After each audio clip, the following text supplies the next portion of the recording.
अस्सलाम वालेकुम गाइस, आप देख रहे हैं सनी जान वीलॉग। आज बात करेंगे वही लोग दोबारा क्वेश्चन करते हैं। अब एक भाई पूछ रहे हैं कि हमें ये बताएं कि ब्राज़ील में अगर बंदा जॉब करे तो कितने पैसे कमा सकता है। देखें, ब्राज़ील में पहले नंबर पे तो आपको जॉब मिलती नहीं है क्योंकि आपको लैंग्वेज नहीं आती। अगर किसी फैक्ट्री में, किसी कंपनी में आपको जॉब मिल भी जाए तो वहाँ पे आपको जो सैलरी मिलेगी वो राउंड अबाउट 2000 रियल के आपको मिलेगी, जो कि पाकिस्तानी 1 लाख रुपए बनते हैं। अब देख लें, 1 लाख रुपए में फिर आपने अपने अखराजात भी करने हैं और उसके बाद फिर आपने देख लें कि आप उसमें से कितना बचा सकते हैं। तो जॉब का जो सिलसिला है वो ब्राज़ील में कुछ इतना ख़ास नहीं है, लेकिन लोग मजबूरी के लिए, जिनके पास फिर इन्वेस्टमेंट नहीं होती, फिर उनको मजबूरी में करनी पड़ती है। कुछ अरसा वो करते हैं, उसके बाद फिर वो अपने बिज़नेस की तरफ चले जाते हैं। अब कई दोस्त पूछते हैं कि जी हम ब्राज़ील का वीज़ा हमने ले लिया है, हम आना चाह रहे हैं, लेकिन हमारे पास इन्वेस्टमेंट नहीं है। बहुत से लोगों के पास इन्वेस्टमेंट नहीं होती बिज़नेस के लिए, तो उनके लिए फिर बेहतरीन जो ऑप्शन है वो मैं यही बताता हूँ कि आप ब्राज़ील आएँ। कम से कम आप इतना खर्चा लेके आएँ कि आपके पास 2-3 महीने का खर्चा हो, जिसमें आप यहाँ पे आके अपना स्टेटस को चेंज करें, ड्राइविंग लाइसेंस को कन्वर्ट करवाएं, और जहाँ पे आपको गाड़ी रेंट पे भी मिल जाती है, उबर आप चला सकते हैं, कोई मसला नहीं है। अगर आप मिडल ईस्ट से आ रहे हैं या पाकिस्तान से आ रहे हैं तो आपका जो ड्राइविंग लाइसेंस है वो जल्दी कन्वर्ट हो जाता है। जैसा ही आप अपना स्टेटस चेंज करते हैं, आप परमानेंट की तरफ जाते हैं या आप असैलम लेते हैं, तो उसकी बेस पे भी आप असैलम पे भी आप अपना ड्राइविंग लाइसेंस जो है उसको चेंज करवा सकते हैं।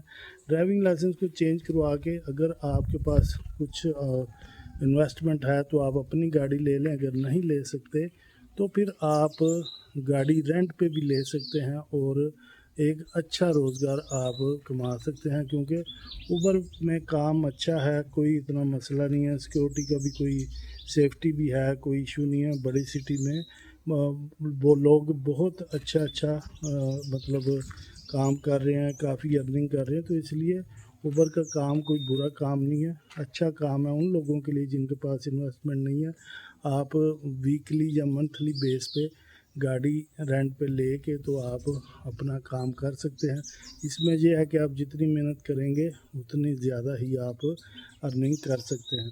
उसके बाद आ जाते हैं कि जी डॉक्यूमेंट हमें कौन कौन से चाहिए, डॉक्यूमेंट टेस्ट के कैसे करवाने हैं। देखें, पहले था कि आपको डॉक्यूमेंट जितने भी थे, police character certificate, birth certificate, ये डॉक्यूमेंट आपने पहले फॉरेन ऑफिस से टेस्ट करवाने होते थे। उसके बाद फिर आपने ब्राज़ील एम्बेसी से टेस्ट करवाने होते थे पीआर के लिए। लेकिन अब ये सिस्टम, नया सिस्टम ये है कि आपने अपने डॉक्यूमेंट अपोस्टाइल करवाने होते हैं। जो भी आपके डॉक्यूमेंट रिक्वायर किए जाते हैं आपकी परमानेंट के लिए, तो आपने वो डॉक्यूमेंट फॉरेन अफेयर ऑफिस से पोस्टल करवाने होते हैं। वो पीछे बैक साइड पे एक स्टिकर लगा देते हैं, जो कि ऑनलाइन उनकी वेरिफिकेशन हो जाती है। जो भी डॉक्यूमेंट है वो आपने अपोस्टाइल करवाना है।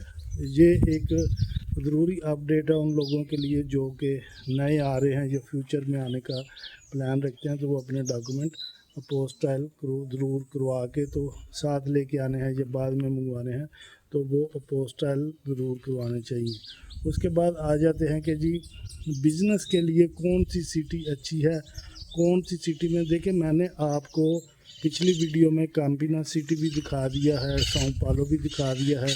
सेफ्टी का कोई इशू नहीं है, डिपेंड करता है कि आपके पास इन्वेस्टमेंट कितनी है और आप कहाँ रहना चाहते हैं।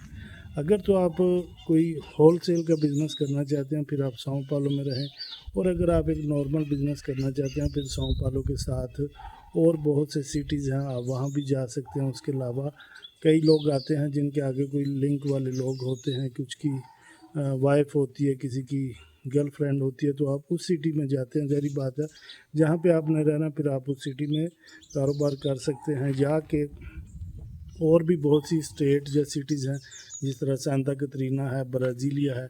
अगर आप फूड के रिलेटेड कोई काम जानते हैं, फूड का काम जानते हैं, फ़ास्ट फूड का, तो आप ब्राज़ीलिया को चूज़ करें, क्योंकि ब्राज़ीलिया में बहुत से लोग पाकिस्तानी फ़ास्ट फूड का काम करते हैं।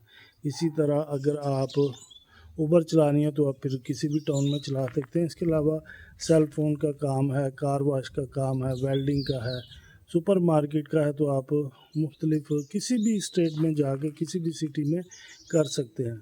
जहाँ पे आपको लगे कि जहाँ पे अच्छा मौका है, जगह आपको लोकेशन अच्छी मिल जाती है, तो वहाँ पे आप कर सकते हैं, कोई मसला नहीं है इन चीज़ों का। इसके बाद जो चीज़ मेन लोग पूछते हैं, देखें जो वो लोग फैमिलीज़, वो बंदे जिनका बेबी बोर्न होने का चांस है, वो तो यहाँ पे आके तो उस साइड पे चले जाते हैं। बेबी बोर्न होता है तो उनको पीआर मिल जाती है, और जो 10 साल से छोटे बच्चे हैं उनको भी उसी बच्चे के साथ नेशनैलिटी मिल जाती है। जो बच्चे 10 साल से कम होते हैं उनको सिटीज़नशिप मिल जाती है साथ ही बच्चे की, और जो 10 साल से बड़े होते हैं उनको भी पीआर मिल जाती है। तो इसलिए बहुत से दोस्त जिनके पास ऐसा कोई ऑप्शन नहीं है, वो मियाँ बीवी हैं या उनके साथ बच्चे हैं, तो उनको मैं सजेस्ट करता हूँ कि आप फैमिली को एक दफ़ा यहाँ देखें। अभी आपने वीज़ा ले लिया, लेकिन अभी आप सोच रहे हैं कि हम वहाँ पे जाके किस बेस पे लेंगे, तो एक ही चीज़ बचती है और वो है इन्वेस्टमेंट। इन्वेस्टमेंट में सिर्फ आपको या आपकी फैमिली को पीआर मिल सकती है, लेकिन इन्वेस्टमेंट की 2-3 किस्में हैं, वो एक लंबा टॉपिक है, उस पर फिर किसी टाइम मैं वीडियो बनाऊंगा। तो अगर आप फैमिली है, आप समझ रहे हैं आपका बेबी बॉर्न या बेबी अपना फैमिली प्लानिंग नहीं कर सकते आप, तो फिर आपके पास एक ऑप्शन बचता है कि आप बच्चों को एक दफ़ा ब्राज़ील का विज़िट करवा के उनको वापस भेज दें। आप खुद यहाँ पे रहें, आप पहले अपनी पीआर ले लें। जब आप अपनी पीआर ले लेंगे, सिटीज़नशिप की तरफ चले जाएंगे, तो इस बेस पे फिर आप अपनी दूसरी फैमिली को बुला सकते हैं। या फिर आपको यहाँ पे असylum पे 4 साल तक रहना पड़ेगा, उसमें आप ट्रैवल भी नहीं कर सकते, और आपको 4 साल का अरसा गुजारना ज़रूरी है। उसके उसके बाद ही आपको फिर पीआर मिल सकती है, अदरवाइज़ और कोई ऐसी ऑप्शन नहीं है। बहुत से दोस्त हैं जिनके वीज़े लगे हुए हैं फैमिली के साथ, लेकिन वो परेशान हैं कि हम किस तरह अपनी फैमिली के साथ पीआर हासिल कर सकते हैं। तो मेरी ये आप दोस्तों से रिक्वेस्ट है कि आप लोग पहले अपनी अपनी पीआर ले लें। जब आप अपनी ले लेंगे, अपना पासपोर्ट ले लेंगे, उसी बेस पे फिर आप अपनी फैमिली को भी बुला सकते हैं, बजाय कि आप परेशान हों, दूसरी कंट्री में टाइम ज़ाया करते रहें। तो उससे बेहतर है कि आप अपनी पीआर हासिल करें। उसके बाद बहुत से दोस्त क्वेश्चन पूछते हैं कि जी क्या हमने जो ड्राइविंग लाइसेंस कन्वर्ट कराना है तो क्या वो इंटरनेशनल होना चाहिए? नहीं, ड्राइविंग लाइसेंस इंटरनेशनल कराने की ज़रूरत नहीं होती।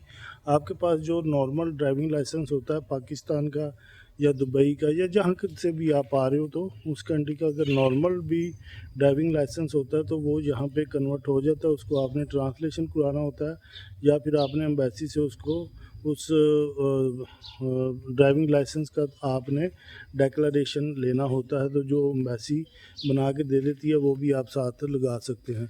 तो इसी तरह बहुत से क्वेश्चन हैं। अब हर एक क्वेश्चन का मैं पहले भी जवाब दे चुका हूँ। बिज़नेस के बारे में लोग पूछते हैं, ये क्वेश्चन करते हैं कि जी हम इन्वेस्टमेंट कितनी लेके आएँ? तो भाई देखें, आपको पता है कि आप कौन सा बिज़नेस आप करना चाहते हैं, कौन सा बिज़नेस आपको आता है और आपको पता होना चाहिए। अब कुछ बिज़नेस ऐसे हैं जिनमें कम इन्वेस्टमेंट होती है और कुछ बिज़नेस ऐसे हैं जिनमें इन्वेस्टमेंट बहुत ज़्यादा है। बहुत से लोग कहते हैं जी हमने फार्म हाउस बनाना है, तो फार्म हाउस के लिए आपके पास अच्छी रकम होनी चाहिए, क्योंकि आपने जगह लेनी है, फार्म हाउस बनाना है, उसके बाद आपने वहाँ पे घर भी होना चाहिए आपके पास गाड़ी भी होनी चाहिए। तो ये बहुत सी चीज़ें हैं जो कि इन्वेस्टमेंट के ही अंदर आती हैं। तो ये नहीं है कि सिर्फ आपको अगर जगह सस्ती मिल रही है तो आप जगह ले लेंगे, लेकिन आपने वहाँ पे काम करना है, बंदे हायर करने हैं, मशीनरी भी चाहिए।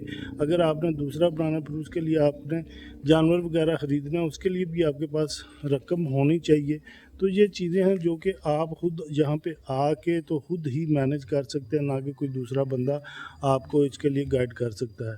बाकी मज़ीद जो भी पूछते हैं कि जी कौन सी सिटी सेव है, देखें सिटी सारी सेव हैं। कुछ सिटीज़ मैं बता चुका हूँ कि जिस तरह रियो दी जेनेरो है, वहाँ पे थोड़ा खतरा होता है। मेन शहर में आप किसी में भी रहेंगे वहाँ पे थोड़ा बहुत क्राइम है, लेकिन कोशिश करें अगर आप फैमिली के साथ रह रहे हैं तो आप कैंपिनास में रह सकते हैं। क्राइम ब्राज़ील में देखें कुछ 100% तो मैं कुछ भी नहीं कह सकता, लेकिन फिर भी जो सेव सिटी हैं उनमें आप गूगल पे चेक कर सकते हैं और आप वहाँ पे उस सिटी में जाके रह सकते हैं।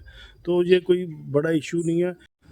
उसके बाद जो ज़्यादा क्वेश्चन आता है कि जी हमें कोई ऐसा लिंक दे दें जिससे हम कोई रूम रेंट पे ले लें। ज़ाहिर बात है, जब लोग आते हैं तो उनको लैंग्वेज नहीं आती, फिर आगे उनको मसला बनता है। तो फेसबुक पे जिस तरह मार्केट प्लेस होती है, आप वहाँ पे जाके मार्केट प्लेस में, तो वहाँ पे आप चेक कर सकते हैं कि वहाँ से आपको घर जो जितने भी रेंट पे होते हैं वो आप ले सकते हैं, रूम रेंट पे होते हैं वो भी आप ले सकते हैं।